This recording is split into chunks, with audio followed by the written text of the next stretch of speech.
ഹൈദരാബാദ് ചോയ്സിലേക്ക് എല്ലാവർക്കും ഒരിക്കൽ കൂടി സ്വാഗതം. ഇന്നത്തെ വീഡിയോയിൽ കാണിക്കാൻ വേണ്ടി പോകുന്നത് നല്ലൊരു ബീട്രൂട്ട് പച്ചടി റെസിപ്പിയാണ്. പച്ചടി പല വിധത്തിൽ ഉണ്ടാക്കാറുണ്ട്, എന്നാൽ വളരെ എളുപ്പത്തിൽ നമുക്ക് ഉണ്ടാക്കാൻ പറ്റിയ സദ്യ സ്പെഷ്യലായിട്ടുള്ള പച്ചടി റെസിപ്പിയാണ് ഈ കാണിക്കുന്നത്.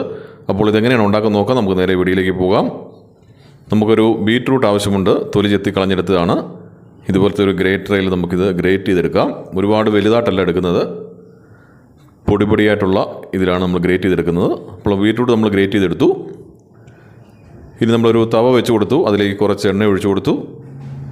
എണ്ണ ഒന്ന് ചൂടായി വരുമ്പോൾ അതിലേക്ക് നമുക്ക് കുറച്ച് കടുകിട്ട് കൊടുക്കാം. കടുകിട്ട് കൊടുത്തു. കടുക് പൊട്ടിയതിന് ശേഷം നമുക്ക് ഇഞ്ചി അരിഞ്ഞത് കുറച്ച് ചേർത്ത് കൊടുക്കാം. അതിനുശേഷം കുറച്ച് വെളുത്തുള്ളി കൂടെ ചെറുതായിട്ട് അരിഞ്ഞത് നമുക്ക് ചേർത്ത് കൊടുക്കാം. ഇനി വേണ്ടത് കുറച്ച് പച്ചമുളകാണ്. പച്ചമുളക് ചെറുതായിട്ട് അരിഞ്ഞതും കൊണ്ട് ചേർത്ത് കൊടുത്തു.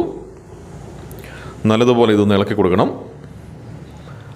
സവോള ചെറുതായിട്ട് കൊത്തിയരിഞ്ഞതുകൊണ്ട് അതും കൂടെ നമുക്ക് ചേർത്ത് കൊടുക്കാം. ഒരു ചെറിയ സവോള ആണ് നമ്മൾ എടുത്തിരിക്കുന്നത്. അതുകൊണ്ട് ചേർത്ത് നല്ലതുപോലെ വഴറ്റുക. ഈ ഇഞ്ചിയുടെയും വെളുത്തുള്ളിയുടെയും അതുപോലെ തന്നെ സവോളയുടെയും പച്ചമുളകിൻ്റെയൊക്കെ പച്ചപ്പ് മാറി വരണം. നല്ലതുപോലെ ഫ്രൈ ആയി വരുന്നവരെ ഒന്ന് ഇളക്കി കൊടുക്കാം. അതിനുശേഷം നമ്മൾ ഗ്രേറ്റ് ചെയ്ത് വെച്ച നമ്മളുടെ ബീട്രൂട്ട് നമുക്കിതിലേക്ക് ചേർത്ത് കൊടുക്കാം. ബീട്രൂട്ട് ചേർത്ത് കുറച്ച് സമയം നല്ലതുപോലെ വഴറ്റി കൊടുക്കണം. ഈ ബീട്രൂട്ടിൻ്റെ പച്ചപ്പൊക്കെ ഒന്ന് മാറി ബീട്രൂട്ടിലെ വെള്ളമൊക്കെ ഒന്ന് വറ്റി വരണം. അതുവരെയും നല്ലപോലെ ഇളക്കി കൊടുക്കണം. ഈ സമയം നമുക്ക് കുറച്ച് ഉപ്പ് ചേർത്ത് കൊടുക്കാം. ഉപ്പ് ചേർത്ത് വീണ്ടും നല്ലതുപോലെ വഴറ്റി കൊടുക്കുന്നു.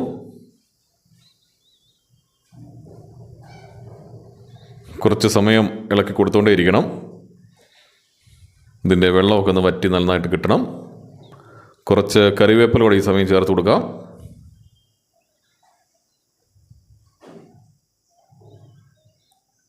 ഇപ്പോൾ അതിൻ്റെ കളറൊക്കെ ഒന്ന് മാറി വരുന്നുണ്ട്. കുറച്ച് വെള്ളമൊക്കെ ഒന്ന് വറ്റി ഫ്രൈ ആകാൻ തുടങ്ങിയിട്ടുണ്ട്.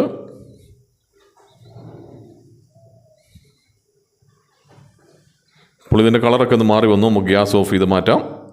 ഇത് തണുത്തതിന് ശേഷം നമുക്കൊരു ബൗളിലേക്ക് ഇട്ട് കൊടുക്കാം. ചൂട് പോയതിന് ശേഷം നമ്മൾ ഇട്ട് കൊടുക്കാൻ. അതിനുശേഷം നമുക്കിതിലേക്ക് ഒരു ബൗള് തൈര് ചേർത്ത് കൊടുക്കാം.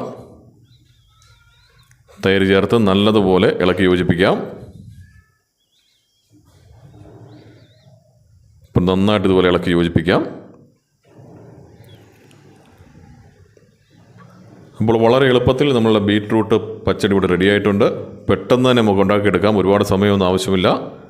ആർക്ക് വേണമെങ്കിലും കൊച്ചു കുട്ടികൾക്ക് പോലും ഉണ്ടാക്കാൻ പറ്റിയിട്ടുള്ള നല്ലൊരു റെസിപ്പിയാണിത്. അപ്പോൾ എല്ലാവരും ഉണ്ടാക്കി നോക്കണം. ഈ ഓണത്തിന് എല്ലാവരും ഇത് ഒരു പ്രാവശ്യമെങ്കിലും ഉണ്ടാക്കി നോക്കണം.